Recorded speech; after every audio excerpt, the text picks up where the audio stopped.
Samarqand, assalomu alaykum. Mana yana bitta yangisi. Bu yerda ham yana yangi radar qo'yilyapti, foto radar. Kecha mana bu Motoriddan Krugdan kelishda mana bu tomonga qo'ygan edi. Endi navbat bu tomoniga. Manzil bo'layapti. Al-Buxoriydan kelish Motorid Krugga yetmasdan.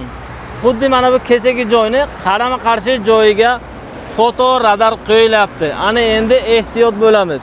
Endi taksi haydovchilar diqqatiga.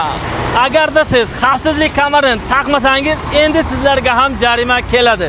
Bekzod aka, endi bu kamera taksi haydovchilari xavfsizlik kamari taqmaganligi uchun jarima yozadimi? Tasdiqlamagan ma'lumotlarga qaraganda ushbu xavfsizlik kameralarini taqmaganligi uchun mana shu kameralar uradi deyishyapti taksi haydovchilarini. Lekin shunday urgan taqdirda ham u to'g'ri, sababi yo'l harakat qoidalarini tasdiqlash to'g'risidagi Vazirlar Mahkamasining 370-sonli qarorining 12-bandida oldin taksi haydovchilari uchun mustasno degan bandi bor edi.